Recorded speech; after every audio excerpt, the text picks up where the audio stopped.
Welcome back to New York Talk, episode 169. I'm your host, Elyse DeLucci. Welcome to my living room. Hold on.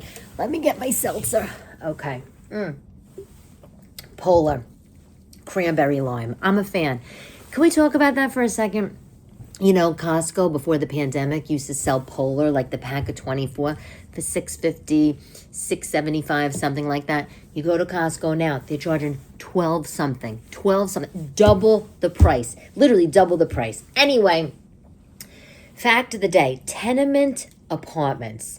Do you know tenement apartments? I'm sure you do. Look it up if you don't, but I've always been obsessed. Tenement museums, the Tenement Museum downtown New York, the tenement apartments, how they lived. And so the fact of the day is by year 1900, more than 80,000 tenements were built in New York City, and they housed more than 2.3 million people, which, just to give you, just some clarity on how big that is, 2.3 million people, that was 2/3 of New York City's population, okay?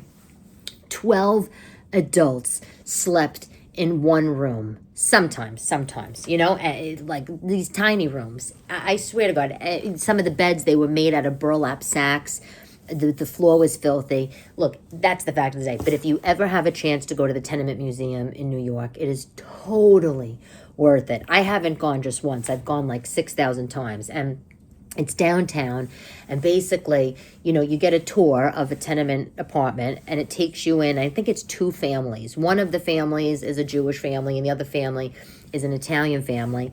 And you have recordings, of how the people lived, and they're talking about how they use the space. And it's set up. It's set up exactly like it was, back in the day. And I'm fascinated by it. And one of the reasons why, I think, is because all of these people that lived in the tenement apartments, they were immigrants. We were immigrants, right? Our family. And they came over, to America. Like, for example, my came from Italy to America to live a better life. These people, they didn't know what kind of living conditions they were going to be, coming to America and be presented with. I don't even know if these people would have come knowing what they were going to be. They were going to be living on dirt floor and a burlap sack. But the reason why they did come was because, obviously, it's a free country. They can open businesses, yada, yada. And I guess they, put up with that. But the sad thing is, they were like, they're these brick buildings and, filthy, and by today's standard, they would be uninhabitable, uninhabitable. And in fact, I bought this book for somebody for Christmas, Jacob Riis. You gotta look at the book. It's on Amazon. It's called How the Other Half Lives. And, Jacob Riis, Riis Park, he's a guy, he's a New York... He's a New York guy from back in the day. He was like a salesman. He was a lot of things. And eventually he became a journalist. And he would take pictures all throughout New York, and specifically of, how the lower class people lived. And so this book is a picture book, and, and there's copy in it too. And so it makes for a fabulous gift. I really wanted to get the hardcover, by the way, but it was like going to take 3 weeks. And I thought, what are you printing it now? Like, really? So I got the paperback, and it's fine. I don't think the picture quality, by the by, is as good, but Jacob Riis, How the Other Half Lives, totally worth it if you're into that kind of thing. And by the way, the Tenement Museum has a great gift shop. Just saying. Okay, can we talk about the fact that I can't even get a bearing on what time of the year it is. I swear to God, it's right now. It's like the second week in December. What? The second week in December? I feel like Thanksgiving was last week. Don't you? I'm going crazy. Someone said to me, well, when Thanksgiving is late in the year, like it was this year, it messes you up. Yeah, it does mess me up. everything's rushed. I didn't even send out Christmas cards. I didn't even get them made. Me and Stephanie, we were on the phone a couple days ago, and she's like, Elle, I don't even want to send out Christmas cards when the kids aren't in their Christmas outfits. I don't like that. And I was like, yeah, me too. But last year, I didn't send out cards with the kids in the Christmas outfits. I sent out cards from the picture, actually, when we were in Paris, which was, come on, equally fabulous. But Christmas cards, like, I can't even wrap my head around it. I barely finished my Christmas shopping. I got a wrap, and I have Elmo running around the house, my dog, and, he is loving wrapped presents under the tree. And I'm just like, I can't. I literally can't. I will say, though, I got a new Christmas tree this year. I ordered it from Balsam Hill. Is that how you say it? Or is it Balsam Hill? No, it's a Balsam Hill. Anyway, it's like the Rolls Royce of tree stores. You go on this website, trees are $1,500. I was like, this is insane. But they had a huge sale like a month ago. And I bought like a smaller tree. It's like 5.5 feet and it's flocked. So, it looks like snow. And the tree comes. Oh my God, I'm telling you, it was amazing. Tree comes. It comes with the storage bag. It comes with like a thing to open the tree up. It comes with gloves. Wait, there's something else. Oh, it comes with like a tarp. Yeah, I'm looking at it right now. It was insane. And you know why I'm looking at the tarp and the gloves and the bag? Because Mommy hasn't even had time to put it away. Oh my God. I don't know. I please, just the whole thing. I'm done. I have to start the baking though. That's the one thing I do have to start. I'm hosting Christmas Eve.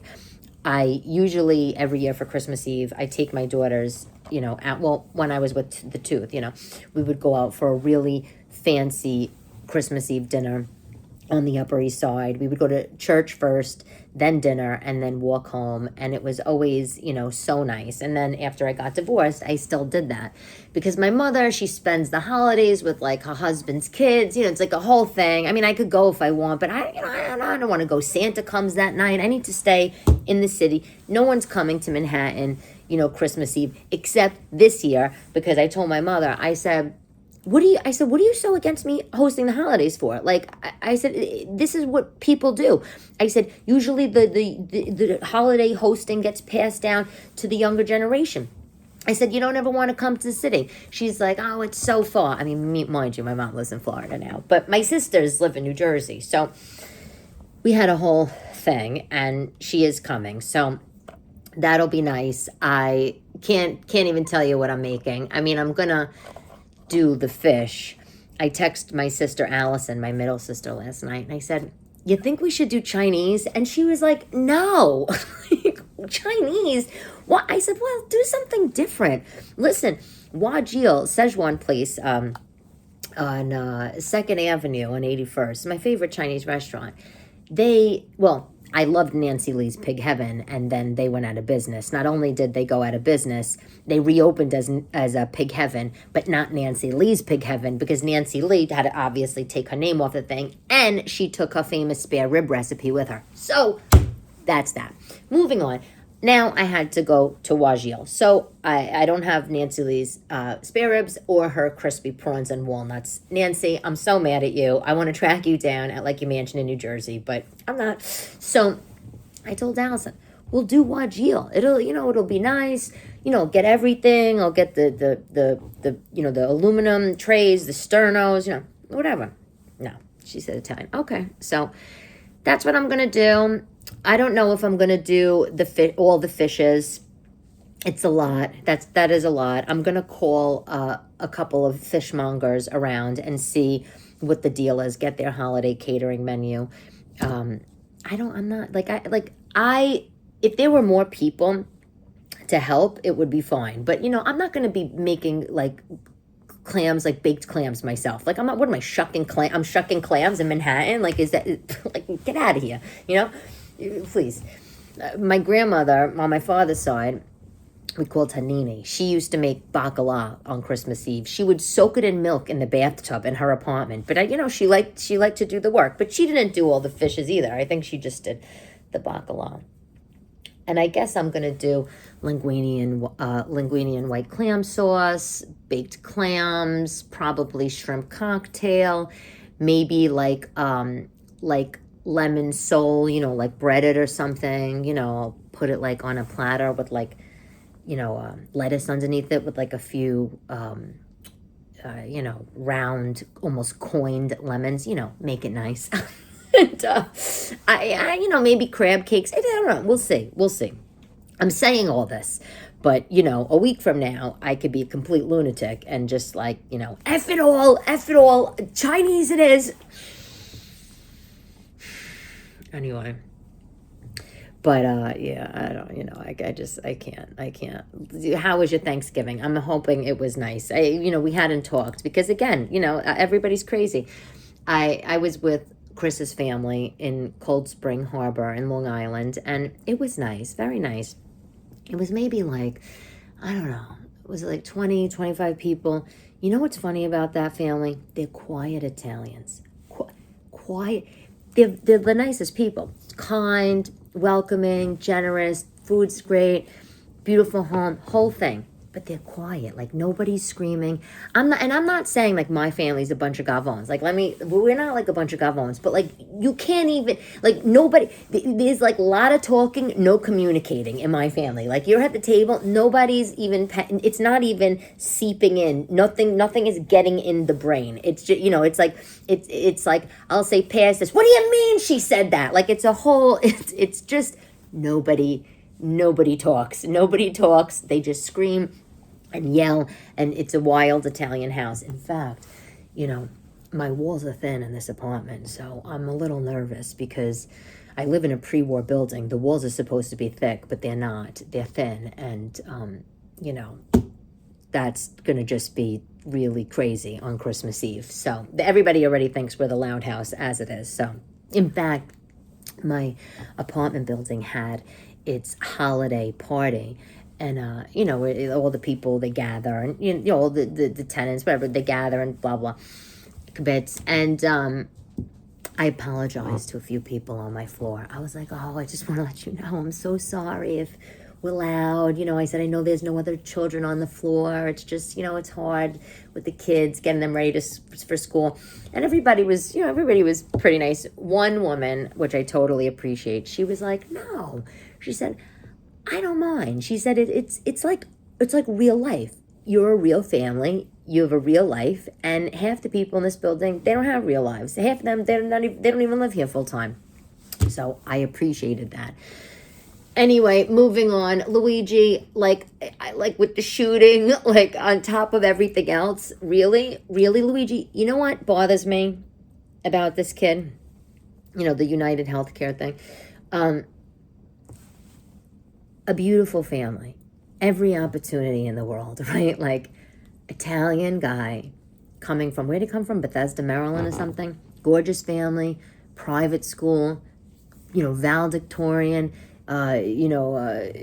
beautiful college. Would he get his engineering degree in 5 years, like undergrad and graduate master's in 5 years or something? Had a great job, well-to-do, prominent family. And this is what you do. Like, I understand that you're upset about the healthcare system and all that. And I can't, whatever. Listen, murder is murder is murder is murder, period. But you know what bothers me? Aside from murder is murder is murder. And yeah, obviously, that's it. You're a killer. You're a killer, Luigi. You're a killer. You're going to jail. However, it's actually, I got to rewind. It's not a however. It's a unfortunate, because I love to meet and find, come across or read in the news, whatever, Italian people that are that get to go to these fabulous schools and have families that mingle with the wasps, because it doesn't really happen, at least in my world. Like when I was on Wall Street, people would be like, oh, I just came back from a clam bake, and I'd be like, yeah, me too. We were making clams casino. It was whatever. So here, this kid has this family and every opportunity in the world, and Jesus effing Christ, Luigi. Really? Really? Oh, just so disappointing. And horrified. And, I mean, did anybody address how he knew when the United Healthcare CEO was coming out of the building? Like, how did he know the exact time? Was he stalking him? Like, the kid's obviously a genius, like, to have every single detail planned out. But, he's mentally, sometimes, that doesn't always. Anyway, move. I don't want to, I can't get myself into any hot water. Moving on. And, well, let me say this. There was all this merch on eBay and Etsy, like 2 days after the shooting, and it was saying deny, defend, dispose. eBay and Etsy, they ripped it all down right away, and they said that they're not celebrating violence. They're banning all of it, and good. It's crazy. Anyway, I'm banning something. I'm banning Shein. Shein, obviously. Shein and Temu. I never bought anything from Temu. Have you? I used to buy some stuff for my daughters from Shein because, they want the cool stuff, and they would, want to go into Zara. We'll go into Zara, whatever. And, they want like $50 for jeans, or they want $40 for a sweater. And, my kids, they grow like weeds, and also like things get ruined. I'm not spending that. So I would go on Shein and order them stuff for, $2. And first of all, I was so this is why I'm banning it. There's the labor laws that I can't, the labor situation. Well, let me say this. There's the child slave labor, and, there's the labor situation in China, and they're paying these people like 10 cents a day, and, and they're working 19 hours, and they can't get out of their chairs, and they're in these locked prison-like environments. There's literally gates and barbed wires at the top, and they're working, 6 days a week. Why? Because fast fashion, because of people like us that want to buy, please. I'm not doing it. I'm just not doing it. It's terrible. And that's the reason. That is the one reason. Another reason is that it's horrible. It's also horrible clothing. It's horrible clothing in the sense of they use all of these toxic substances. They if you Google like formaldehyde and Shein, like you'll find like high levels of formaldehyde like in the clothing. So a few months ago, before I had this epiphany, I was opening a package that I had bought something for my kids, and everything comes late, whatever. And I think it was like a black pair of pants or a sweater. And I opened it up, and my hands were like purple. That like when the black dye will come off clothes, purple. And I was like, that's so weird. And I went to wash my hands, fine. And then as I went on through the day, if I touched something, like I touched my door, I touched the wall, I guess I didn't realize it didn't come off. Purple, black, whatever, fingerprints on my walls, on my doors, and wait, it's not even coming off. It's not. My bedspread was stained purple in the big area where I had all these black clothes while I was opening the bag. I said, forget it. Absolutely. Like, I can't. I have this fact. Shoes from Shein, listen to this, were found to contain significantly high levels of phthalates, chemicals used to make plastic more flexible, with one pair that was 229 times the legal limit. One such chemical is classified as a human carcinogen by the International Cancer Institute. So special care that should be taken to avoid long-term contact with the human body. Please. Is it worth it? Is it worth it to have a trendy piece of clothing? Absolutely not. But we have to think about the humanitarian aspect. I mean, besides the fact that it's poison clothes. I mean, to think like these children, 12-year-old, 10-year-olds, Even if they were adults sitting in this environment, it's horrible. Moving on. I can't. It's too upsetting. It's the holiday season. TV talk. Have you seen Wicked? I didn't see Wicked. Dying to see it. We are dying to see it. Obviously got rave reviews. Love Ariana Grande. Looking a little too thin, though. Feel like you need a hamburger, but who am I to say? Someone recommended The Tattooist of Auschwitz to me. I am dying to see it, but I heard it's heartbreaking and hard to watch, but it's beautifully done. And obviously it's about the person that was, his job was giving the tattoo identification numbers on, in the concentration camps to the prisoners. I feel fascinated. I'm like fascinated by the idea. I don't even know how brilliant you have to be to write this kind of thing. But I also have read so much about the war. I'm really interested in that kind of stuff. And I can't. In fact, I just got a book. Hold on, let me say. It's, let me see if I can Google it. I think she published it herself. There is a lady that wrote a book. Here it is. It's called Holocaust Memoirs of a Bergen-Belsen survivor and classmate of Anne Frank. The book is by a lady, Nanette Koenig. I am reading it right now, and it is hard. It's really hard. Bergen-Belsen, if you don't know, was one of the most brutal. I mean, obviously, there's Auschwitz, all the camps, but it was the most brutal, one of the most brutal camps, and they were brutal to women. And you look it up, and it's hard to it's hard to imagine. But reading this book about her experience, it's horrific. So I don't know. I'm putting off Tattooist of Auschwitz, but it's in the back of my head. For sure. I did see, though, on not TV talk, but I saw Andrew Schultz at the Beacon Theater on the Upper West Side, comedian Andrew Schultz. So good. So good. If you have a chance to, see live comedy, if he's on tour in your area, totally worth seeing. He's a born and raised New Yorker. Doesn't really sound like it. I feel like he has like a little twang to his voice, to be honest.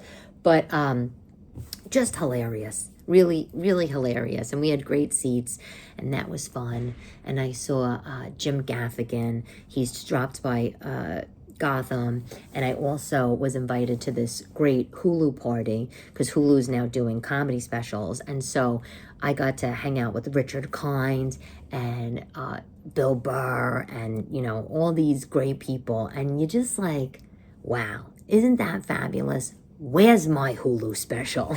You know what I mean? Like, that's pretty much like what I was thinking. But no, in due time, right? I have to be even touring. I'm not even touring right now because I have all these things in the works. So, whatever. Oh, God. I have to start, cooking dinner. I'm going to make a bolognese. I don't have, though, red wine. I'm going to make it with white wine, which will be fine. You know how to make it, right? Like, you just saute, you brown the meat, and then, you put the wine into deglaze, and you saute like a tiny bit of garlic and onion and carrots, and, and cook it down. And then you put the tomatoes in, salt, pepper, maybe some people put a little sugar, a little splash of milk to break down the whatchamacallits, and, of the meat. What is it? What do they call it? Not the fibers. Like you break down, I don't know, just you break down something with the milk, and it makes it tender.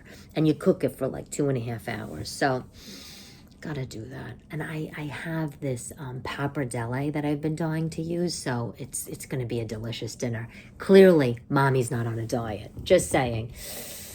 Got the best thing, by the way. I hope you listen to this while it's still on sale. I'm like you, Black Friday, Cyber Monday, which, by the way, it's Cyber Week, right? It's Cyber Week. So Fret, the beautiful, gorgeous sheets, linens, fabulous. They have terry cloth robes, and they're usually $300. The terry cloth on the outside is sumptuous. On the inside is sumptuous. These robes were on sale for $75. I think they actually are still on sale for $75. I bought a pink one in a size large, which I'm 5'4", so just to give you like a, thing. If you're my height, you're my weight-ish. I'm not telling you the number. You don't need to know the number. You guess the number, okay? Large is good. Extra large would have been huge. Medium, I don't want a tight robe. I'm not doing that, especially if I wash it. No. But the fret robe, oh my God. I get out of the shower, I put it on, I feel like a princess. I feel like Queen of Fifth Avenue. That's right. I'm loving it. I'm loving life. Would make a great gift. I tried to get it for my mother. She's like, I don't want it. It's too hot. All right, fine. You're not getting it. Fine. I buy the same thing every year. I get her a jeweled Estee Lauder compact. Every year I get it the same, from Bergdorf Goodman. Every year I get her the same thing. She has so many of these, and they're cute. They're collectible, She loves them. The translucent powder, especially now that she's in Florida, It's hot down there. Okay, so my product of the day, it is the Jacob Riis book. You really, How the Other Half Lives. You gotta at least look at it. The other product is, it's a 10 detangling hair, spray. Detangler. It's just not hairspray, detangler. Everybody says to me, oh, what do you use in your hair? What do you use in your hair? I wash it. I wash it with Suave, literally Garnier, no fancy shampoo. I used to use some nice shampoos like Kerastase or whatever. I don't use any of that anymore. Just the regular drugstore shampoo. And after I get out of the shower, I spray it with this It's a 10 detangler. It automatically gets any of the tangles out. I feel like it makes my hair, preps it nice for blow drying. It makes it silky. It makes it shiny. It's affordable. I mean, what more? I could get it on Amazon, delivered to my door. They make a travel size. What more do you want, right? Anyway, this was fun. We needed this. I think the next time we talk, we'll probably be talking about holiday baking, right? That's just, I'm like, oh yeah, I'll make all the cookies. Why? Why do I say these things? Anyway, quote of the day, great things never come from your comfort zones. Unknown quote. I am Elyse DeLucci. This is episode 169. Thank you for listening. Love to love you, baby.